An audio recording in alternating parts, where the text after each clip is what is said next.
Blaine Taylor here, visiting with Kevin Keatts. And Kevin, you're so well known in the Mid-Atlantic region here with your years from Hargrave National Championship and then your years at Louisville National Championship. But we want to try to get to know you a little bit away from the court.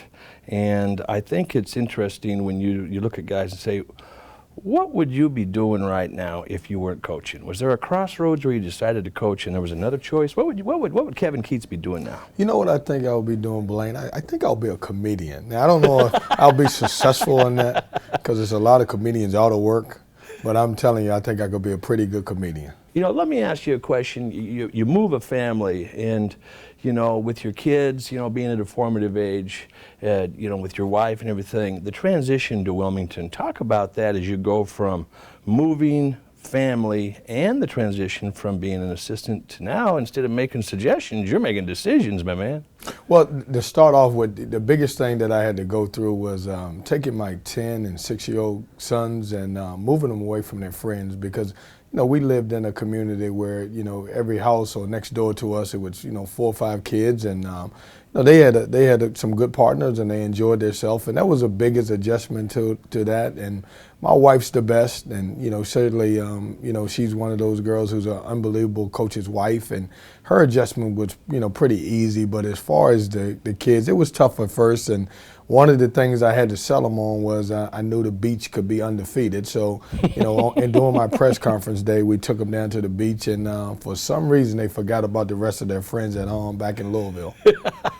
The people that have been influential in your life, I talk about the crossroads, and you know, maybe you were gonna, you know, follow somebody into being a comedian, but you know, as you've gone into coaching, sometimes there's people away from basketball, sometimes there's people in basketball that have been very influential for you. Who's helped Kevin Keatts become who he is? I would say my mother and father. You know, they've worked extremely hard, and you know, they provided for me when certainly necessary. They didn't have a lot of things at times, but they make sure that I didn't go without. Been very supportive in everything that I've done, and then obviously Rick Pitino, who has been huge for me. You know, I'm going into the door 4 years ago into Louisville as assistant coach, thinking that I know everything, and you know, I left out there saying I didn't know anything, and you know, he's taught me a lot, and he's been a great friend, and he's one of those guys I can pick up the phone and call anytime that I need anything, and not just basketball-wise, but just as an individual if I need to talk about life experience. All good stuff.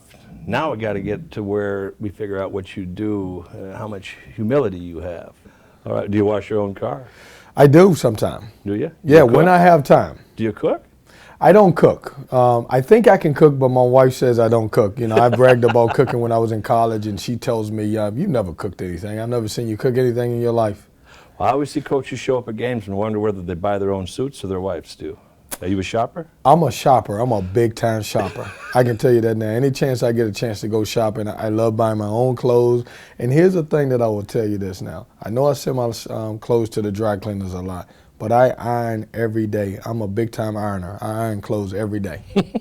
I do. I pick my own clothes out, too. So well, you're going to be ironing a new program out, too. No question. But really, how do you define success if I were to ask you to do it in like one sentence? Well, I define success as, do you get better every day in everything that you do?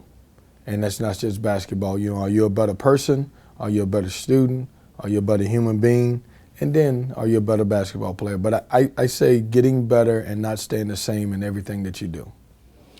Well, one of the things that I think is people at Wilmington are really going to enjoy you. They already have. But I think as time goes along, they're only going to get warmed up to you more because you do have that comedic side, but you've done a really nice job in basketball, and so good luck to you, my friend. Well, I appreciate you, Blaine. Thanks a lot.